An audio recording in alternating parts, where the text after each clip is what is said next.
Muy bien, jóvenes, bienvenidos a esta tercera y última hora de clase de esta semana número 4. Por cierto, no hemos dicho que es la semana 4 y que estamos a 3 de noviembre.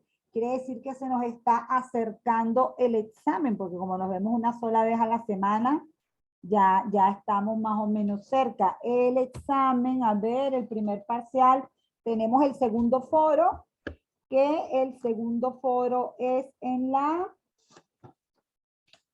aquí rapidito, el segundo foro es en la semana 6 y el parcial en la semana 8. Quiere decir que ya vamos avanzando rápidamente. Muy bien, jóvenes. Habíamos quedado entonces en entender, aunque sea a grandes rasgos, el tema de lo que son los registros de las actividades que hace una empresa y dijimos que hay dos grandes instrumentos en los cuales se contabilizan dos tipos de información importante. En el estado de resultados se registra la actividad de la empresa durante un periodo determinado, un mes, un trimestre, un año, ¿ok? Un semestre. Allí lo que nos interesa saber es cuál es el resultado, cuál es la ganancia, la utilidad que ha tenido la empresa. Entonces, ¿qué se registran? Primero que nada, las ventas. ¿Cómo se han obtenido las ventas? Bueno, se ha multiplicado el precio de venta por las cantidades vendidas y hemos tenido un valor, en este caso $20,000. Le restamos los costos de venta. ¿Qué son los costos de venta? Todos los gastos que han estado asociados de forma directa a la producción de bienes y servicios que están vendidos aquí. Eso nos da un costo de venta de $7,600. La diferencia entre las ventas y los costos de venta nos da la utilidad bruta, ¿ok? A esa utilidad bruta le tenemos que seguir restando el resto de los gastos que no son costos de venta. Tenemos los gastos de operación, los gastos de funcionamiento de la empresa. Ahí hay gastos de ventas, como les decía, por ejemplo, la representación, las promociones, la visita a los clientes, ¿ok? Los gastos de administración, aquí está todo el pago de la nómina, generalmente aquí colocamos toda la nómina, ¿ok? Están los gastos financieros, si usted tiene algún tipo de préstamos y paga unos intereses o cualquier tipo de instrumento financiero que le genere una salida de dinero, lo coloca aquí, no el instrumento, no el capital del instrumento, sino la salida de dinero que genera, por ejemplo, por concepto de interés.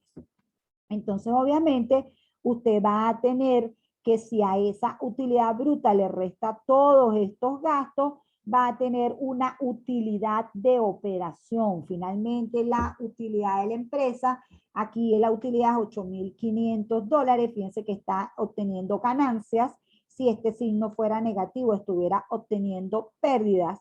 Luego vienen, dependiendo de las clasificaciones que hagan las empresas, este puede ser ya al final. Aquí hay otros ingresos no operativos y otros gastos no operativos. Dentro de estos ingresos no operativos es lo que yo les digo que son ingresos por activos distintos a la actividad de la empresa. Por ejemplo, que usted tenga cuentas corrientes y le generan intereses, usted tenga unos dólares y los haya vendido y haya obtenido una ganancia cambiaria. Bueno, obviamente estamos hablando de empresas como Venezuela, porque esto aquí está en dólares.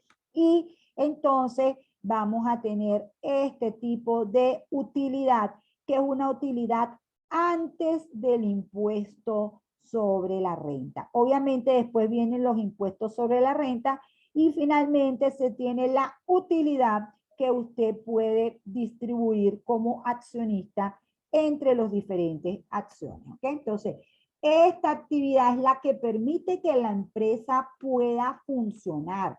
Es el objetivo de la empresa, ¿sí? Si esta es una empresa que empieza a obtener pérdidas y no se recupera, pues obviamente usted tiene que dejar de tener esta actividad económica. Si esto fuera, en vez de un estado de resultado de una empresa, un estado personal, Aquí en las ventas usted obtuviera el ingreso por la actividad que realiza. Por ejemplo, ustedes cuando sean abogados, el ingreso por su actividad jurídica. Aquí tendrían los gastos de alimentación, de alquiler, de todo lo que tiene que ver con los gastos que les generan a ustedes, que les generan a ustedes mensualmente. Y aquí tendrían lo que nosotros llamamos la diferencia entre ingresos y gastos, ¿ok? Lo llamaríamos ahorro o beneficio. Y ese sería la diferencia entre sus ingresos y sus gastos. Después tendrían que restarle lo que pagan por impuestos sobre la renta y tendrían más o menos, ahí en el caso de las empresas se llama ingreso neto, ¿sí? Más que utilidad se le dice ingreso neto. Luego, esos movimientos de ingresos y gastos alimentan a los derechos y deberes de las empresas. Es decir, la empresa va a tener una serie de activos que los va a tener desagregados en activos no corrientes o fijos, es propiamente lo que llamamos maquinarias y equipos, y va a tener activos más circulantes o corrientes, es decir, que son más fáciles de convertir en dinero que estos, y ahí van a estar los inventarios, las inversiones financieras, lo que tienen en cajas, ¿sí? Lo que tienen en banco. Esos son los conceptos tradicionales. Aquí hay unos conceptos más envolventes que no son los que generalmente uno tiene, ¿ok? Del lado de los pasivos típicamente van a estar, es decir, las obligaciones, en el corto plazo y en el largo plazo. En el corto plazo vamos a estar hablando de préstamos, de créditos a proveedores, de deudas que sean menores a un año. En el largo plazo vamos a generar préstamos, créditos a proveedores y otras deudas de largo plazo que permitan obtener que sean obligaciones que hay que cancelar en periodos mayores a un año. Hay que tener en cuenta que para que esta empresa pueda progresar, los pasivos terminan convirtiéndose en una palanca de financiamiento, ¿ok? Generalmente con los pasivos se compran activos que permiten que haya una actividad mayor, que haya unas mayores ventas. Cuando las cosas salen bien, esas mayores ventas generan unas mayores utilidades y usted puede pagar los intereses, todo lo que tiene que ver, los gastos que se van a generar de estos pasivos y generar unas ganancias, ¿ok? Dentro del capital, dentro del patrimonio va a estar el capital, las reservas que usted haya tenido que hacer y los resultados de sus operaciones. Fíjense que aquí dice resultado del ejercicio. Si usted tiene una ganancia, pues obviamente eso va a alimentar, sobre todo si usted decide dejarlo dentro de la empresa, estos resultados no distribuidos, usted lo deja dentro de la empresa y este resultado del ejercicio también forma parte de su patrimonio, ¿ok? Entonces, aquí realmente ustedes lo van a ver como activo igual a pasivo más patrimonio. Si quieren ver nada más el patrimonio, despejan patrimonio y sería activo menos pasivo. Aquí está en forma de cuenta T que llaman, ¿sí? Y entonces de un lado va a estar el activo, del otro lado va a estar el capital y el pasivo o el patrimonio y el pasivo. Y obviamente aquí esta parte va a ser de la misma cuantía de esta, ¿ok? Obviamente representada por conceptos diferentes. Entonces, todos los administradores de la empresa y sobre todo los contadores tienen que hacer ese registro riguroso y tener lo que llaman los libros al día, ¿ok? Todos esos registros. Entonces, hasta allí llega nuestra parte de contabilidad, llega los instrumentos de la empresa y obviamente eso se deriva en otra serie de documentos anexos, ¿verdad? Que respaldan todo ese balance que está ahí de forma consolidada y todo ese estado de resultados de forma consolidada. Una de las contabilidades que existe es la contabilidad de costos, donde solamente se lleva el registro de cuáles son los movimientos de los costos de las empresas, una variable fundamental, y obviamente también los ingresos se llevan de forma detallada, ¿ok? Entonces, volviendo al terreno económico, que es el que me ocupa, por ser esta la materia de la que estamos hablando, de teoría y política económica, veamos entonces que desde el punto de vista económico, todas las empresas tienen una función de producción. ¿Qué es una función de producción? Es la relación mediante la cual los insumos se combinan para obtener productos. Como siempre, los economistas establecemos en una gráfica relación entre variables. Una función de producción tiene esta forma de la curva predeterminada, porque esta forma de la curva predeterminada nos da información importante. ¿Qué colocamos en el eje de las X? Colocamos la cantidad de trabajo, bien sea número de horas trabajadas, número de trabajadores, como en este caso, el factor trabajo está aquí. ¿Qué está de este lado? La producción de la empresa. ¿Qué ocurre con el capital y con la tecnología? Esta forma que está aquí de la curva está determinada por el capital que se ha invertido en un momento determinado, es decir, la cantidad de maquinarias y equipos que existen en un momento y que permiten tener una determinada capacidad de producción. Y la tecnología, repito, tiene que ver con la forma de esta curva que está aquí.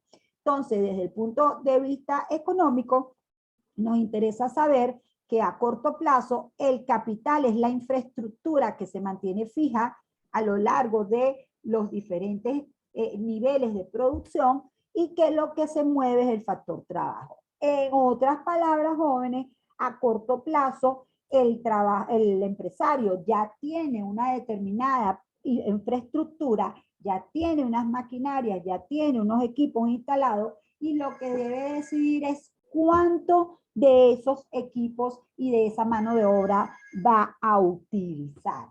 Y lo que sabemos desde el punto de vista teórico es que en una primera etapa, la incorporación de la mano de obra, dado que todavía hay una capacidad ociosa elevada, va a permitir aumentos considerables de la producción, que llega un momento que en la medida que seguimos incorporando mano de obra va a haber un aumento de la producción, pero menor, y que inclusive llega un momento donde ya si se incorporan más trabajadores, inclusive en vez de aumentar la producción tiende a estancarse o a reducirse. En otras palabras, jóvenes, como las cosas en economía nunca son fáciles, no es que los empresarios van a estar produciendo siempre al 100%, sino que los empresarios tienen que decidir cuál es el punto de capacidad que tienen que utilizar para obtener los mayores beneficios. Una de las cosas de las que va a depender eso es de el precio del bien y otra muy importante de cómo esté el mercado. Si en el mercado el precio se está vendiendo bien, obviamente hay la posibilidad de contratar mano de obra y producir más. Si el mercado está deprimido, no hay un mayor movimiento de las ventas, pues obviamente se despiden trabajadores y se produce menos, ¿ok?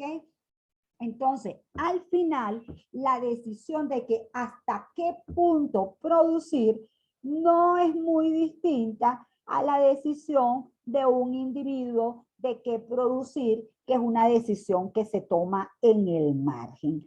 ¿Qué habíamos dicho nosotros que hacía el individuo para saber qué consumir de un bien? Decíamos que hacía una relación de costos-beneficios de la unidad adicional que iba a consumir. Bueno, el empresario hace exactamente lo mismo. Cada vez que contrata una nueva cantidad de trabajador, se fija qué ocurre con el crecimiento de la producción y con el crecimiento de la productividad, ¿ok?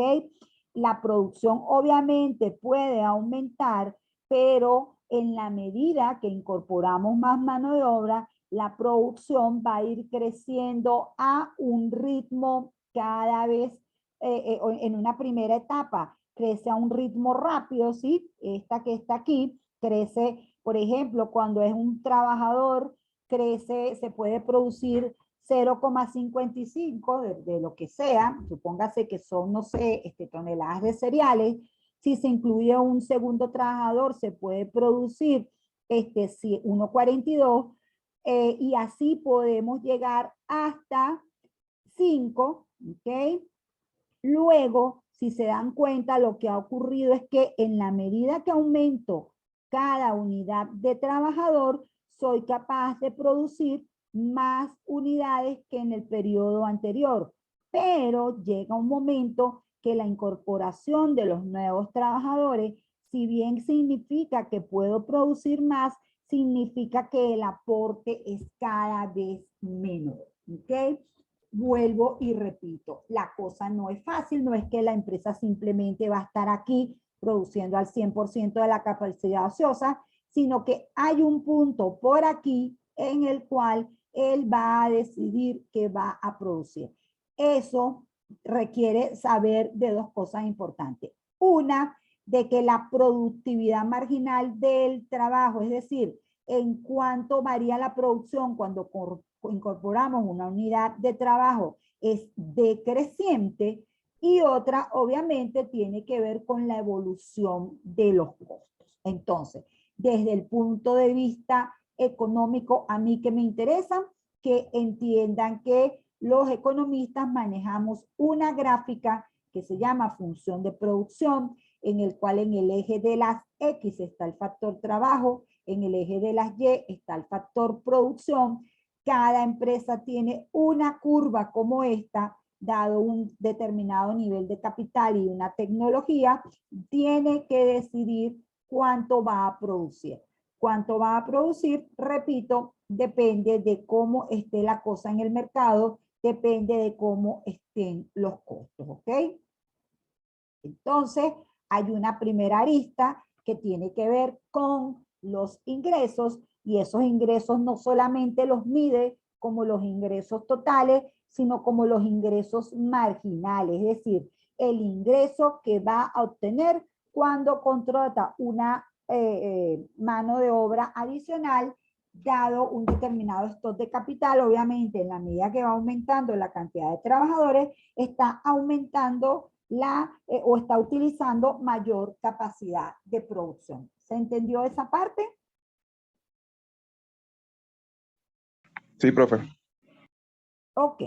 Luego tenemos la otra arista importante que tiene que ver con los costos, ¿ok? Que son los gastos de la empresa que están asociados básicamente a la producción, ¿ok? Entonces, una cosa que tenemos los economistas es que entendemos que hay unos costos que son fijos y que hay unos costos que son variables, ¿ok? Los costos que no dependen de cuánto nivel se produzca, es decir, que si usted produzca cero, usted tiene que incurrir en esos costos, los llamamos costos fijos. Estamos hablando, por ejemplo, del costo del edificio, suponga que es alquilado, el pago del aire acondicionado, del pago del mantenimiento de la maquinaria, del pago del alquiler del local, ¿sí? Son, repito, costos que usted produzca cero o produzca máximo, ese costo siempre va a ser el mismo, ¿ok? Por eso es que la línea de los costos se representa con una línea totalmente horizontal. Yo les decía que había tipos de líneas en las cuales tenía su corte en el eje de las Y. Bueno, el costo es este tipo de variable. Aquí va a haber un costo fijo, supóngase de 30, no importa si se producen 4 unidades, 14 o 81. En esta gráfica, por cierto, de los costos, de este lado tenemos la producción y de este lado tenemos los costos, en este caso en euros, ¿ok? Luego va a haber unos costos que los llamamos costos variables. Estos costos dependen del nivel de producción. Típicamente estamos hablando de insumos y de mano de obra. En la medida que usted aumente la cantidad de trabajo contratada, requiere más insumos y eso significa que los costos variables van aumentando, ¿ok? Y luego, como costos totales, usted va a tener la suma de los costos fijos y de los costos variables. En economía o microeconomía, eso casi siempre se representa como una especie de 4, ¿sí? Es una forma de decir que por un lado tenemos los costos fijos, que por otro lado tenemos unos costos que dependen del nivel de producción. Si usted no produce nada, es cero, y en la medida que usted va aumentando la producción, también va aumentando estos costos, y obviamente estos costos totales va a ser la suma de este costo fijo más este costo variable, ¿ok? Entonces, repito, nos interesa esos conceptos. Pero hay un concepto que nos interesa mucho más todavía, y es que la empresa no anda viendo la cosa en términos de costos totales y en términos de costos variables totales o costos fijos totales, sino que lo ve en términos de costos unitarios, ¿ok? Eso de costos unitarios en economía se llaman costo medio, y no es más que dividir el costo total entre la producción total, ¿ok? La cantidad total producida, o el costo fijo entre la cantidad total producida se va a llamar costo fijo medio, y el costo variable entre la cantidad producida se va a llamar costo variable medio. Obviamente así como costos por unidad se pueden comparar con los ingresos medios también, los ingresos por unidad, y saber en términos promedio, en términos medios, cuánto es el ingreso, cuánto es los costos y si los ingresos son mayores que los costos. Esto es muy útil porque además nos permite calcular otra variable que es el costo marginal, ¿ok? El costo que tiene que ver con la producción de una unidad adicional. Repito, lo vimos también cuando vimos el individuo. Decíamos, el cuánto es una decisión que se toma en el margen. Y esto de marginal tiene que ver con el costo de la unidad adicional. Simplemente usted va evaluando si la unidad adicional genera un aumento del ingreso mayor que lo que se genera en el aumento de costos, porque si los costos empiezan a crecer, a ese costo adicional genera un costo mayor que el ingreso, pues usted obviamente va a empezar a sacrificar sus ganancias. Entonces, repito, desde el punto de vista de las empresas, siguen la evolución de los costos totales medios, que no son otras cosas que los costos fijos medios más los costos variables medios. Simplemente los podemos llamar costos por unidad para entenderlo mejor, y sobre todo el empresario intuitivamente o porque lo maneje de forma más clara va a estar pendiente de cuánto se incrementan los costos cuando él aumenta la producción en una unidad adicional, ¿ok? Entonces, fíjense de lo que se trata. El empresario sigue de cerca la variación de los costos totales cada vez que se incrementa la producción, es decir, el costo marginal, ya que si el aumento del costo marginal está por debajo del de los costos totales medios, para la empresa es rentable producir esa unidad adicional. Esto ocurre hasta el momento en que el costo marginal es igual al costo total medio. En ese punto, los costos totales medios alcanzan su mínimo valor, es decir, tenemos el valor mínimo de costo por unidad y de ahí en adelante el crecimiento va a ser elevado, va a ser importante. Todo esto son ya principios que se derivan de hacer el estudio de el comportamiento de las variables, ¿ok? Entonces, cuando el costo marginal sea mayor que el costo medio, el empresario está en presencia de costos crecientes y la producción anual se logra a costa de reducir los beneficios. Obviamente, los empresarios no quieren esto, ¿ok? La empresa logra maximizar sus beneficios cuando la diferencia entre sus ingresos totales y sus costos totales es la más alta. Y resulta que esa maximización de los beneficios ocurre cuando el ingreso marginal, es decir, la variación del ingreso entre la cantidad producida es igual a la variación de los costos totales entre la cantidad adicional producida. Por eso es que es importantísimo entender esto de los costos marginales. Fíjense aquí solamente para entender mejor de lo que estamos hablando. Tenemos este ejemplito. Esto es una empresa que es una lavandería y su actividad comercial es que lava bolsas de ropa, ¿sí? Entonces, la producción se mide en términos de bolsas de ropa, la cantidad de trabajo se mide en personas por hora, ¿ok? El costo del factor trabajo, este es el sueldo que se le paga a cada trabajador. El costo fijo que tiene que ver con el mantenimiento de las lavadoras es siempre 30. El costo variable, pues obviamente tiene que ver con en este caso que lo hacemos sencillito, es el costo del factor trabajo. Entonces, dependiendo de la producción, la multiplicamos por el precio, dependiendo de la mano empleada, la multiplicamos por el precio de de la unidad que gana cada trabajador y nos da este costo que está aquí. Los costos totales van a ser los costos fijos más los costos variables, ¿ok? Repito, esto es en términos totales, pero al empresario lo va a medir en términos medios, es decir, tanto los costos fijos como los costos variables, como los costos totales, los va a dividir entre la producción. Los va a sacar en términos de por unidad, ¿ok? En el caso de que se produzca 0 bolsas, fíjense que se genera un costo fijo de 30, pero no se genera ningún costo variable, ¿ok? Cuando nosotros vemos el costo marginal, vemos que esta es la trayectoria del costo marginal. Repito, ¿cómo se calcula el costo marginal? Por si a alguien le interesa, en cuánto varían los costos totales, es decir, cuando los costos totales pasan de 630 menos 580 cuando pasamos la producción de 100 bolsas a 120 bolsas, ¿ok? Estas bolsas se lavan a un precio de 10, ¿ok?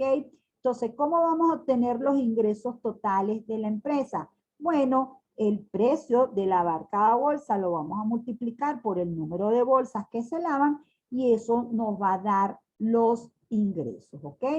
El ingreso marginal también va a ser el punto donde el costo marginal es igual a el ingreso marginal también va a ser el punto donde el ingreso total lo dividimos, la variación del ingreso total, perdón, la dividimos entre la variación de las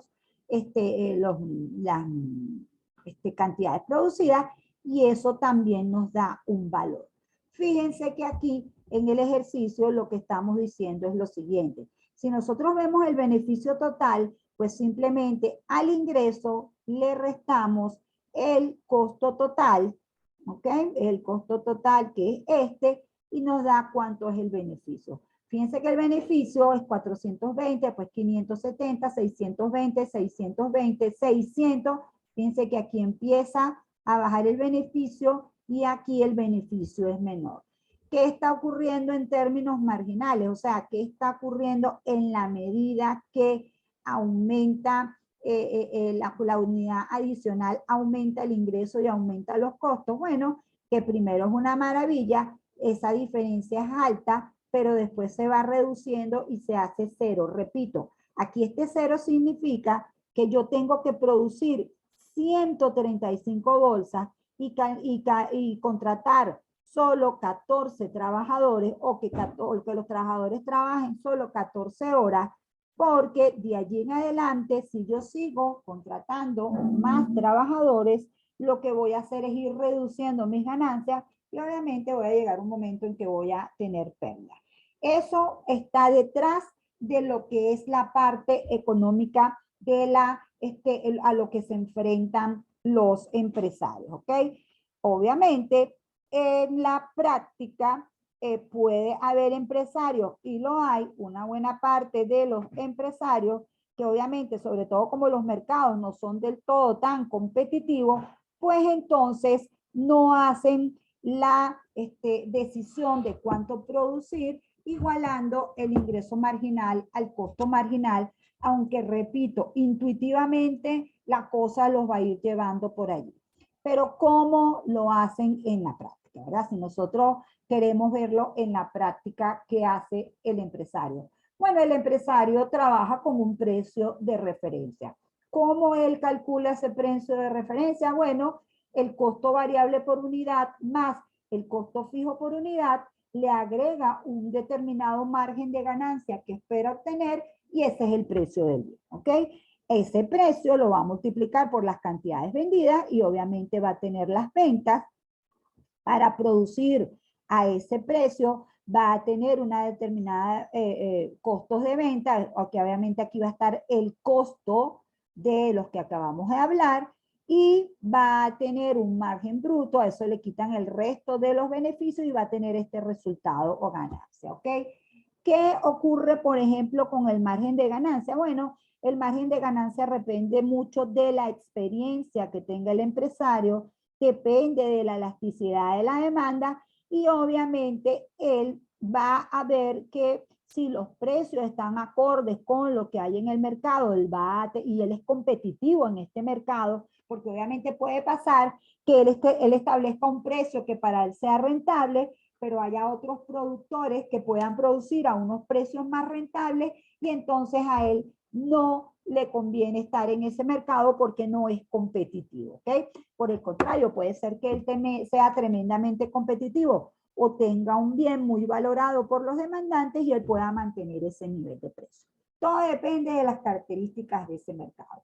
Lo que sí es importante para el empresario es que él tiene que evaluar cuál es la evolución del costo de producir una unidad adicional en términos de utilidad, en términos de beneficio. Es decir, él siempre va a seguir de cerca los ingresos medios, los costos totales medios y sobre todo los costos variables medios, que son los que están asociados a la producción. Entonces, fíjense, siempre que el costo de la unidad adicional esté por debajo del precio, puede producir a esa unidad, porque el precio termina siendo el ingreso medio, ¿ok?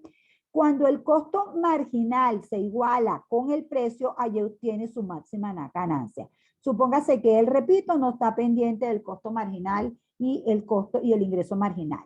Lo que sí él tiene es que él debe cubrir mínimo sus costos variables por unidad. O sea, si él se levanta todos los días y él sube la Santa María, tiene que ser porque el precio le permite cubrir sus costos variables por unidad. Si no, si él está incurriendo en está incurriendo en pérdidas porque entonces resulta que a él se le está generando un margen insuficiente para producir.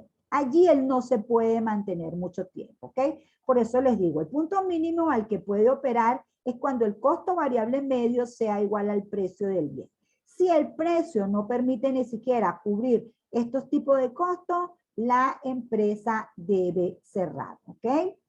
En el caso del costo marginal, si le hace el seguimiento a los costos marginales, si el precio no cubre el costo marginal de esa unidad adicional, no debe producirla. Tengan la seguridad de que él va a estar pendiente de cada vez que aumente la producción, qué pasa con sus costos y al final eso es lo que nosotros llamamos costo marginal.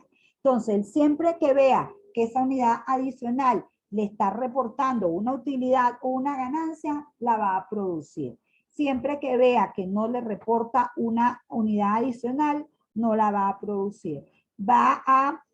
O va a hacer cambios en el precio, o va a tener que cambiar la tecnología, o va a tener que aumentar la productividad del factor trabajo. Alguna cosa va a tener que hacer para mantenerse siempre en el terreno positivo. Hay veces que no es culpa del empresario, sino que es culpa de que el entorno macroeconómico está pasando por un bache, la economía está pasando por un bache, y bueno, puede ser que él decida aguantar por un tiempo que hayan pérdidas, pero obviamente no es mucho lo que puede hacer en ese sentido. Entonces, esos son los elementos adicionales que les tengo. Ya con esto terminamos la unidad 2. Como recuerdan, ya nosotros vimos todo lo que es la parte de los gráficos, así que ya tenemos lista la unidad número 2. Eso significa que ya prontico vamos a colocar el foro número 2, que también tiene una ponderación de 10%, Y entonces, como les dije, el foro es para hacerlo en la unidad 6. Déjenme tratar de montarlo esta semana. Estoy tratando de hacer algo que sea interesante para ustedes. Aquí sí es más difícil librarse de los cálculos, ¿ok? Tengan piedad, porque aquí es más difícil librarse de pedir cálculos porque todo se basa, como ven, en cálculos, ¿sí? Entonces, bueno, no sé si tienen alguna pregunta.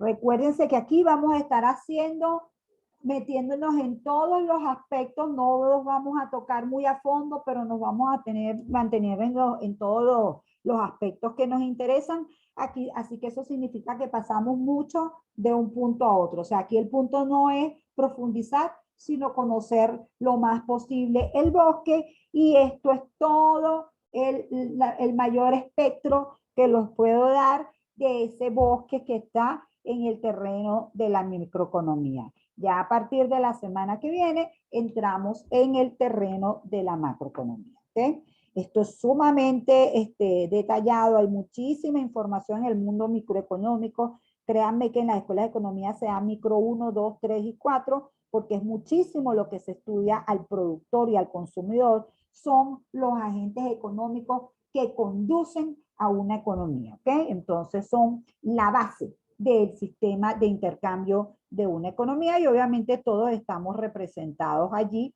o la gran mayoría estamos representados allí, porque los otros son como institucionalidades, el sector externo, el sector financiero y el sector gobierno son como grandes institucionalidades. Entonces, los mortales, por decirlo de alguna manera, los individuos, estamos siempre cumpliendo estos roles o de empresa jurídica o de hogares, ¿ok?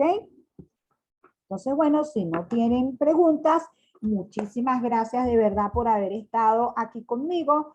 En el transcurso de la mañana, yo creo que más hacia la tarde, convierto la grabación y por supuesto les entrego los enlaces, ¿ok? Entonces, feliz resto de semana y muchas gracias nuevamente. Un abrazo. Saludos, profe, gracias. Gracias a ustedes, de verdad que sí.